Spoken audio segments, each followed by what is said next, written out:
Bienvenidos a Expreso de Oriente, soy Gabriel Colchen y esto es lo que veremos hoy. La colonización israelí gana terreno en Cisjordania ocupada con el anuncio de 22 nuevas colonias por parte del gobierno de Benjamin Netanyahu. Vivir en algunas partes de Cisjordania es cada vez más difícil y peligroso para los palestinos, nos lo cuenta un habitante de Masafer Yatta. En la franja de Gaza, decenas de palestinos perdieron la vida mientras se dirigían hacia los centros de distribución de comida de la Fundación Humanitaria de Gaza. Para denunciar la situación humanitaria en Gaza, un barco de 12 activistas, entre ellos Greta Thunberg, salió de Italia rumbo a Gaza. Y en Siria, los kurdos y el gobierno central de Ahmed al-Shara reafirmaron su acercamiento con un nuevo intercambio de prisioneros, un paso más en el camino hacia la normalización entre ambas partes. Empezamos en Cisjordania ocupada, donde los palestinos sufren cada vez más del sistema de ocupación israelí. Masafer Yatta, al sur de Hebrón, es una región que experimenta expulsiones y demoliciones de parte del gobierno israelí, además de ataques por parte de colonos. Este territorio estuvo en el centro del documental No Other Land, que ganó un Oscar en marzo. Este cuenta la lucha de los palestinos para quedarse en su tierra a pesar de la creciente violencia que viven diariamente. Previamente hablamos con Sami Houreini, habitante del pueblo de Tuwani en Masafer Yatta. Nos explicó cómo desde el 7 de octubre se ha acelerado la colonización israelí en Cisjordania. Desde el inicio de la guerra y el 7 de octubre, la situación en Cisjordania se ha vuelto muy complicada. Especialmente porque las milicias de colonos empezaron a atacar de forma increíble a los palestinos y las comunidades palestinas y pequeños pueblos para expulsar a los palestinos y robar cada vez más tierra a los palestinos en Cisjordania.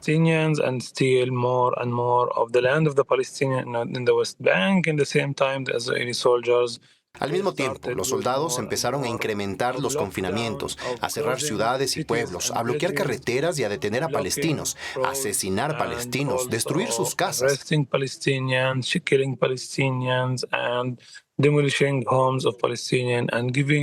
cada vez más protección a los colonos israelíes para que ataquen más comunidades y pueblos palestinos con el objetivo de expulsar a los palestinos.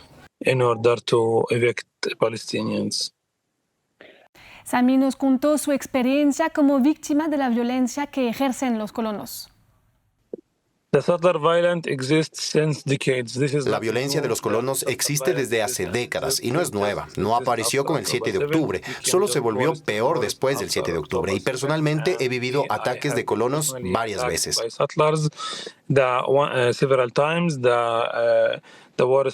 El peor momento fue en 2018, cuando colonos del puesto de Havat Mahon llegaron con una cuatrimoto, me derribaron y fracturaron mi pierna derecha en dos partes.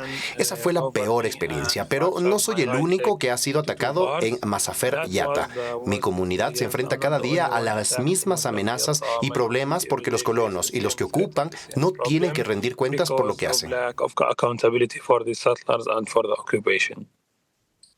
También nos explicó cómo Israel justifica esta ocupación ilegal ante el derecho internacional.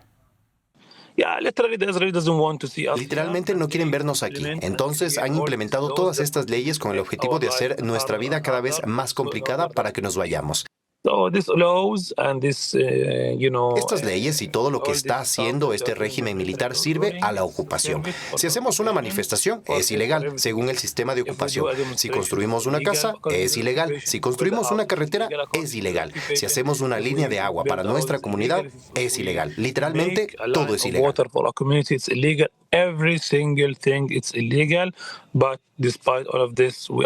Pero a pesar de todo eso, estamos luchando para poder tener agua, para poder tener electricidad y vamos a seguir haciéndolo a pesar de los planes de ocupación y del régimen de ocupación. Es nuestra elección de estar aquí y de luchar contra la ocupación. Finalmente, Sami insistió sobre la determinación de su comunidad para quedarse en su territorio. Tengo mucho miedo por mi familia, tengo mucho miedo por mi comunidad, de que se vaya o sea expulsada.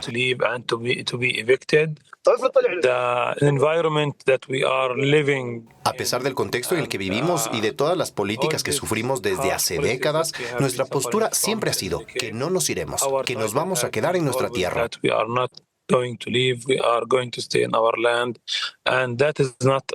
Y no es solo un eslogan, es algo de todos los días. Cada día cae sangre de alguien que han golpeado, que han atacado, que han disparado en esta área. Estamos pagando un alto precio por esta decisión y vamos a seguir pagando un precio alto por nuestra determinación a quedarnos en nuestra tierra, a protegerla y a defenderla.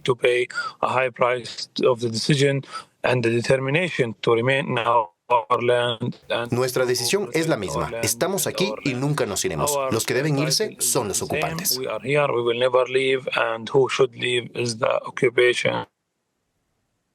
El 29 de mayo, el gobierno israelí aprobó la creación de 22 nuevas colonias en Cisjordania, una muestra de su voluntad de anexionar más territorio palestino y de ejercer presión sobre sus habitantes.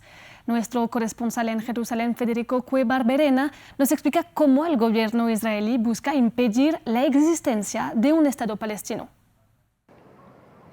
El gobierno israelí sigue rompiendo récords en la expansión de sus asentamientos en Cisjordania ocupada con el objetivo declarado de imposibilitar la creación de un Estado palestino. La aprobación de 22 nuevas colonias, que recordemos son ilegales bajo el derecho internacional, es el número más amplio desde los acuerdos de Oslo. También es el récord la autorización en lo que va de año de la construcción de casi 19.000 nuevas viviendas en asentamientos. Entre los 22 futuros asentamientos hay 2 en el norte que habían sido desmantelados en 2005, mientras que 12 responden a la regularización de outposts o puestos de avanzada que Israel también considera ilegales, pero a los que brinda apoyo en infraestructura y seguridad. Estos outposts son hoy la principal herramienta de colonización israelí en Cisjordania. Muchos son granjas con ganado con las que unos pocos colonos controlan grandes porciones de tierras privadas palestinas. Además, amparados por el ejército y el gobierno y con la atención enfocada en Gaza, los colonos siguen escalando sus ataques a comunidades palestinas. La Agencia Humanitaria de la ONU, OCHA, ha documentado casi 600 ataques en 2025, a una media de 4 por día, en línea con 2024, el año de mayor violencia de colonos desde que se tiene registro. Todo esto se combina con las demoliciones de viviendas y otras estructuras palestinas que Israel justifica por la falta de permisos casi imposibles de obtener para los palestinos. OCHA señala que solo hasta mayo de 2025 han sido demolidas más de 800 estructuras con casi 1.100 desplazados, cifras que superan el mismo periodo de 2024, año que también fue récord en demoliciones ordenadas por Israel en Cisjordania y Jerusalén Este. Vamos ahora hacia la Franja de Gaza, donde ir a buscar comida nunca ha sido tan peligroso. En los últimos días se reportaron varios incidentes en los que los palestinos que se dirigían hacia los centros de la Fundación Humanitaria de Gaza, apoyada por Israel y Estados Unidos, fueron víctimas de tiroteos. Según el Comité Internacional de la Cruz Roja, el hospital que dirige cerca de Rafah recibió cientos de víctimas que esperaban por comida entre el 1 y el 3 de junio. La mayoría con heridas de disparos y con al menos 48 víctimas mortales. Israel dijo haber abierto una investigación. La ONU, por su parte, calificó el sistema de distribución de alimentos comandado por esta fundación de trampa mortal en un enclave donde 1 de cada 5 personas sufre de inanición. Para protestar contra la situación humanitaria y las mortíferas operaciones israelíes en Gaza, un barco de ayuda humanitaria de la Flotilla de la Libertad salió de Italia rumbo a Gaza el 1 de junio. Entre los miembros de la misión están la activista Greta Thunberg y la eurodiputada francesa Rima Hassan. El informe es de Dasil Lanza. La Flotilla de la Libertad zarpó rumbo a Gaza.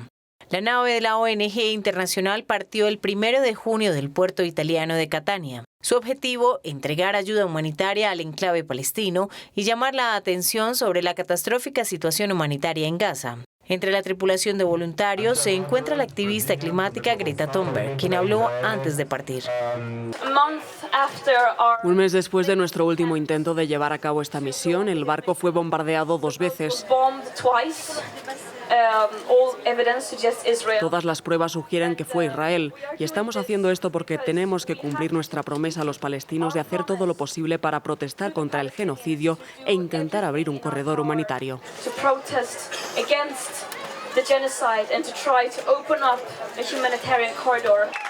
El barco porta, según los activistas, cantidades limitadas, aunque simbólicas, de suministros de ayuda. Estamos muy nerviosos por lo que harán las fuerzas de defensa de Israel y el régimen de Tel Aviv cuando lleguen. Este barco contiene equipo que los israelíes no permitirán entrar a Gaza: muletas, leche de fórmula, analgésicos, antibióticos. Baby formula, painkillers, antibiotics. Este es el segundo intento de la organización de llegar a Gaza. Otro buque del grupo, el Conscience, fue alcanzado por 2 drones justo fuera de las aguas territoriales maltesas, en el Mediterráneo a principios de mayo. La ONG dijo que Israel era el culpable del incidente e Israel no hizo comentarios. 6 meses después de la caída de Bashar al-Assad, Siria avanza en su camino hacia la reconstrucción y la unificación bajo la gobernanza de Ahmed al-Sharaa. Estados Unidos empezó a levantar las sanciones económicas sobre el país y presiona a los kurdos para que se integren a un Estado sirio unificado. Después de un primer intercambio de prisioneros en abril, las fuerzas kurdas y el gobierno central procedieron a un nuevo intercambio. Veamos el informe. Continúa el prudente acercamiento entre el nuevo poder sirio y la administración kurda autónoma del noreste del país. El 2 de junio, ambas partes procedieron a intercambiar unos 470 prisioneros en la ciudad de Alepo. Entre las personas liberadas hay mujeres kurdas de las unidades de protección de las mujeres que lucharon contra el Estado Islámico y antiguos miembros del grupo yihadista Hayat Tahrir al-Sham, del que hacía parte el presidente al-Sharaa. La felicidad no tiene precio. Todo el dinero del mundo no podría estar a su altura. No hay nada más hermoso que esta felicidad. Los 6 meses en prisión me parecieron 6 años. Cada mes me pareció más de un año. Doy gracias a Dios. Estados Unidos, quien ha apoyado a los kurdos en su lucha contra el Estado Islámico, empezó a reducir su presencia militar en Siria, lo que presiona a los kurdos para que normalicen sus relaciones con el gobierno de al-Sharaa. A mitad de marzo, las fuerzas democráticas kurdas firmaron un acuerdo con la administración de Damasco, que contempla la integración de sus fuerzas armadas al ejército sirio. Sin embargo, a finales de marzo, los kurdos rechazaron la formación del nuevo gobierno por él, que no se sienten representados mientras las negociaciones entre ambas partes avanzan a un ritmo moderado. Llegamos hacia el final de esta edición de Expreso de Oriente. Muchas gracias por acompañarnos y sigan con nosotros.